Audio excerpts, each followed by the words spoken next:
Hello and नमस्कार। मैं doctor कंचन Singh Bharat homeopathy में आप सभी का स्वागत करती हूँ। आशा करती हूँ कि आप सभी अच्छे और स्वस्थ होंगे।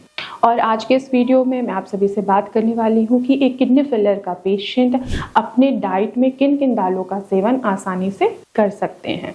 जब भी हम डाइट की बात करते हैं तो किडनी पेशेंट के मन में ये होता है कि कोई ना कोई तरीके से उनकी डाइट इतनी अच्छी हो जाए जिससे उनका क्रेटिनिन ना बढ़े, उनका फास्फोरस ना बढ़े, उनका पोटेशियम ना बढ़े, यहाँ तक कि उनका ब्लड यूरिया भी ना बढ़े।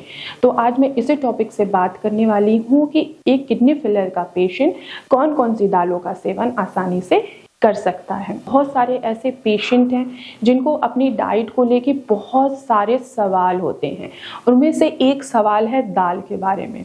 उनको वेजिटेबल्स पता होती हैं, उनको फ्रूट्स पता होता है, पर उनको दालों के बारे में कुछ पता नहीं होता है। अरहर की दाल भी खाते हैं, चने की भी दाल खाते हैं, मोठ की दाल, मूंग की दाल, हर तरह की दालों का वो सेवन करते हैं।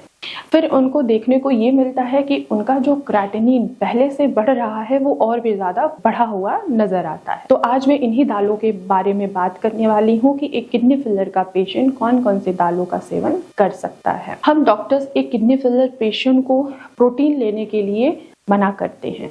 अब प्रोटीन लेने के लिए हम इसलिए मना करते हैं क्योंकि बॉडी ऑलरेडी आपके वेस्ट प्रोटीन को बाहर नहीं निकाल पा रही है और आप एक्सेस मात्रा में प्रोटीन का सेवन करेंगे तो इससे आपका क्रेटिनिन बढ़ेगा, ना कि वो कम होगा, और GFR भी आपका बढ़ने के बजाय कम होता हुआ नजर आएगा। तो आप दालों में आप येलो मूंग की दाल का आसानी से सेवन कर सकते हैं। येलो मूंग की दाल में लाइट प्रोटीन होता है, ये फाइबर से भरपूर होता है और इनमें फास्फोरस और पोटेशियम की भी मात्रा कम होती है। कोई भी पेशेंट जब बीमार पड़ता है, चाहे उसको लूज मोशन लगता है, चाहे उसको टाइफाइड होता है, चाहे उसको डेंगू या मलेरिया ही क्यों नहीं होता है, हम डॉक्टर्स पेशेंट को सजेस्ट करते हैं कि आप मूंग की दाल की खिचड़ी खाइए।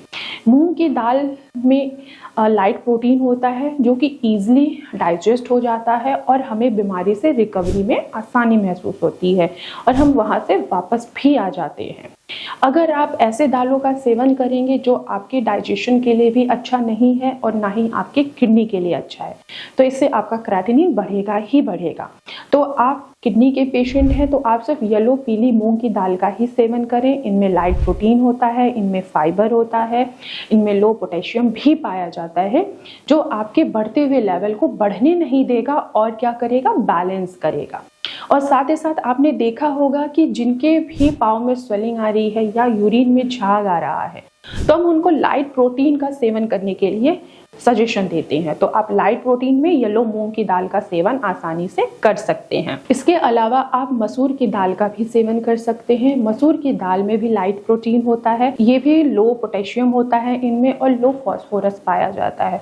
तो आप आसानी से मूंग की दाल का भी सेवन कर सकते हैं। इसके अलावा आप मोठ की दाल का भी आसानी से सेवन कर सकते हैं। ये डिपेंड करता है कि आखिर आपका क्रेटिनिन कितना जा रहा है। अगर आपका क्रेटिनिन 2 के करीब है, 3 के करीब है, तो आप येलो मूंग की दाल के साथ साथ आप मोठ की दाल और मसूर की दाल का भी आसानी से सेवन कर सकते हैं, पर मॉडरेट फॉर्म में। आप अधिक मात्रा में इन दालों का भी सेवन नहीं करें। अगर अधिक मात्रा में इन दालों का सेवन करते हैं तो भी आपकी प्रॉब्लम बढ़ सकती है। तो आपको दालों का सेवन करना है, पर मॉडरेट फॉर्म में, कम क्वांटिटी में। तो मैं आशा करती हूँ कि आप लोगों को समझ में आया होगा कि एक किडनी फेलियर का पेशेंट किन किन दालों का सेवन आसानी से कर सकता है। तो आज की वीडियो में बस इतना ही। फिर मैं मिलूंगी नेक्स्ट वीडियो में। तब तक के लिए धन्यवाद।